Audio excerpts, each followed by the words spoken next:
Dulu waktu saya masih kuliah, ada temen yang sering banget minjem duit, dan pas ditagih, susahnya minta ampun. Tapi anehnya, dia selalu punya duit buat beli rokok sama nongkrong. Nah, kejadian ini bikin saya penasaran dan mulai ngamatin kebiasaan orang-orang yang katanya lagi nggak ada duit. Hasilnya, ternyata banyak banget orang yang hidupnya pas-pasan tapi selalu punya duit buat beli hal-hal tertentu. Menurut survei, ternyata cuma 38% orang Indonesia yang punya pemahaman bagus soal keuangan. Jadi dari 10 orang cuma 4 yang paham gimana cara ngatur duit dengan bener. Jadi nggak salah kalau banyak orang masih gampang terjebak sama kebiasaan boros yang nggak perlu. Terus kenapa sih penting banget buat kita ngerti soal perilaku finansial ini? Gini guys, dengan memahami pola pikir dan kebiasaan belanja kita bisa mulai ngelakuin perubahan kecil yang nantinya bakal berdampak besar buat masa depan keuangan kita. Nah, sekarang kita bakal bahas satu persatu nih 10 hal boros yang bikin orang terus hidup pas-pasan. Udah siap? Langsung aja kita mulai. Yang pertama, rokok. Nah, ini dia nih yang paling klasik. Rokok, hal yang kayaknya nggak pernah absen dari daftar belanjaan, khususnya para pria. Tapi guys, coba deh kalian pikir, kenapa sih kita rela ngeluarin duit buat beli barang yang nggak bikin sehat dan bahkan dibungkusnya aja dikasih gambar penyakit? Ada satu quote menarik dari Mark Twain nih, "Quitting smoking is easy, I've done it 1,000 times." Coba deh kita breakdown sedikit. Misalnya harga sebungkus rokok sekitar Rp40.000. Kalau dalam sehari habis satu bungkus, berarti dalam sebulan udah habis 1,2 juta cuma buat asap doang. Bayangin deh, itu uang bisa dipakai buat apa aja. Bisa jadi DP mobil kali ya kalau ditabung setahun. Menurut data dari Kementerian Kesehatan, pengeluaran rumah tangga untuk rokok di Indonesia mencapai 11% dari total pengeluaran. Itu lebih besar loh daripada pengeluaran untuk pendidikan yang nggak nyampe 4%. Jadi di Indonesia bisa dibilang prioritas buat rokok lebih tinggi daripada buat pendidikan anak. Miris ya. Yang kedua, judi online. Nah, sekarang kita masuk ke topik yang lagi rame nih, tapi perlu banget kita bahas. Ini kayak virus yang nyebar cepet banget di era digital sekarang. Menurut data PPATK, dalam 5 tahun terakhir aja transaksi judi online di Indonesia udah melejit lebih dari 8.000%. Gila nggak tuh? Coba kita hitung. Misalnya kalian main judi online taruhan bola. Awalnya mungkin cuma 50.000 per pertandingan. Tapi karena merasa beruntung atau malah pengen balik modal, taruhannya naik jadi 100.000, terus 200.000 dan seterusnya. Tahu-tahu dalam seminggu bisa habis jutaan rupiah. Yang bikin judi online ini bahaya banget adalah aksesnya yang gampang. Kalian bisa main kapan aja di mana aja cukup pakai HP. Ini yang bikin orang gampang kecanduan. Mungkin juga masih banyak orang yang nganggep judi online ini sebagai jalan pintas buat dapetin duit cepet. Tapi guys, inget ya, nggak ada yang namanya uang gratis. Selalu ada resikonya, dan dalam kasus judi, resikonya jauh lebih besar dari kemungkinan menangnya. Jadi, kalau kalian atau teman kalian ada yang masih suka main judi online, please banget deh, stop dari sekarang. Coba ganti kebiasaan itu dengan hal-hal yang lebih produktif. Misalnya, daripada main judi bola, mending main bolanya beneran. Selain bikin sehat, siapa tahu bisa jadi pemain profesional kan? Yang ketiga, cicilan barang elektronik. Oke guys, sekarang kita bahas sesuatu yang sering banget dilakukan sama pasangan muda nih. Yap, kita ngomongin soal kebiasaan beli barang elektronik atau smartphone baru pakai cicilan. Coba deh kita hitung lagi. Misalnya nih, iPhone terbaru misalnya, harganya bisa sampai 15 juta lebih. Kalau cicilannya 2 tahun, jadi 700 ribuan per bulan.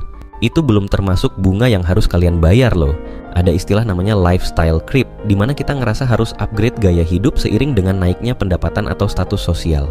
Padahal, belum tentu kita bener-bener butuh barang-barang itu. Jadi kalau kalian termasuk yang suka beli gadget atau elektronik mahal pakai cicilan padahal keuangan belum stabil, coba deh pikir ulang. Tanya ke diri sendiri, gue bener-bener butuh ini nggak sih? Atau cuma pengen dilihat keren aja sama temen-temen? Ingat ya guys, kebahagiaan gak selalu datang dari barang-barang mahal. Kadang justru pengalaman dan momen bersama orang-orang terdekat yang lebih berharga. Yang keempat, modifikasi kendaraan. Oke guys, sekarang kita masuk ke topik yang mungkin bikin sebagian cowok merasa tertampar nih. Yap, kita bakal bahas soal hobi modif kendaraan dan knalpot racing. Coba kita hitung. Misalnya nih, kalian beli velg racing buat mobil. Harganya bisa mulai dari 5 juta sampai puluhan juta per set. Terus knalpot racing, harganya bisa 2 juta ke atas. Belum lagi kalau mau ganti body kit, repaint, atau pasang audio system yang mahal. Bisa habis puluhan sampai ratusan juta tuh. Menurut survei dari salah satu marketplace otomotif di Indonesia, rata-rata orang menghabiskan 20-30% dari harga kendaraan mereka untuk modifikasi. Jadi, kalau motor matic kalian harganya 30 juta, berarti bisa habis sampai 10 juta cuma buat modif. Ada quote bagus nih dari Warren Buffett, jika kamu membeli barang-barang yang tidak diperlukan, cepat atau lambat kamu harus menjual barang-barang yang sebenarnya kamu perlukan. Mungkin kalau emang hobi banget sama otomotif, kenapa nggak coba belajar buka bengkel sendiri? Siapa tahu bisa jadi bisnis yang menghasilkan. Setuju nggak? Yang kelima, barang fashion branded. Nah guys, kali ini kita bakal ngomongin sesuatu yang mungkin bikin sebagian cewek merasa tertampar. Yup, kita bakal bahas soal kebiasaan beli barang fashion branded. Coba deh kita lihat, misalnya nih, tas branded, harganya bisa mulai dari jutaan sampai ratusan juta rupiah. Sepatu branded juga bisa puluhan juta. Belum lagi jam tangan, kacamata, atau perhiasan branded. Bayangin deh, itu duit bisa dipakai buat apa aja. Menurut survei, orang Indonesia rata-rata menghabiskan 20-30% dari pendapatan bulanan mereka untuk fashion dan aksesoris. Padahal ahli keuangan biasanya nyaranin maksimal cuma 5% loh. Ada quote bagus nih dari Will Smith, banyak orang menghabiskan uang yang belum mereka dapatkan untuk membeli barang-barang yang sebenarnya tidak mereka inginkan, hanya ingin membuat terkesan orang yang tidak mereka sukai. Ingat ya guys, style itu soal gimana kalian mix and match, bukan soal harga. Kalian bisa tetap keren tanpa harus pakai barang mahal. Yang penting pede. Yang keenam, investasi ponzi atau penipuan. Oke guys, sekarang kita masuk ke topik yang mungkin agak sensitif tapi justru penting banget buat dibahas.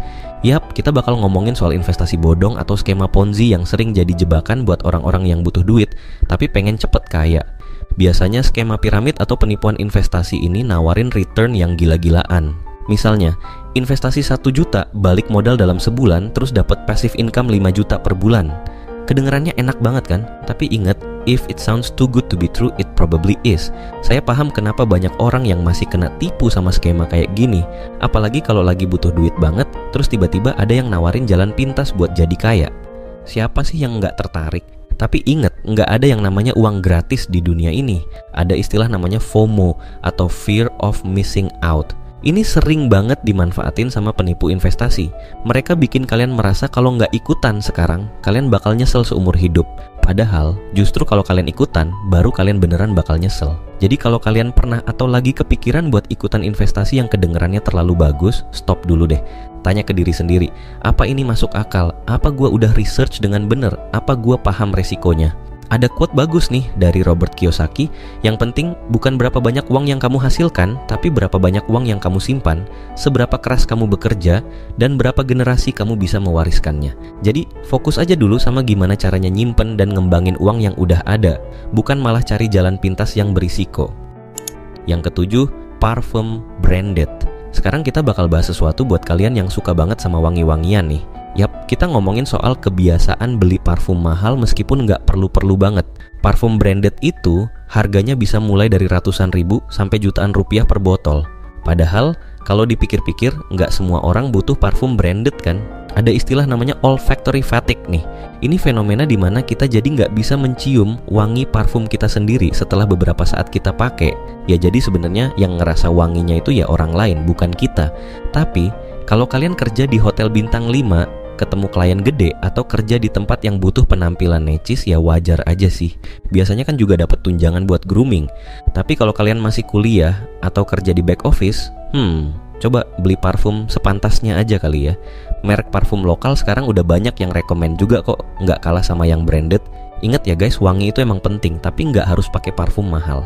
Yang penting mandi teratur, pakai deodoran, dan jaga kebersihan. Itu udah cukup kok buat bikin kalian wangi dan pede buat ketemu orang.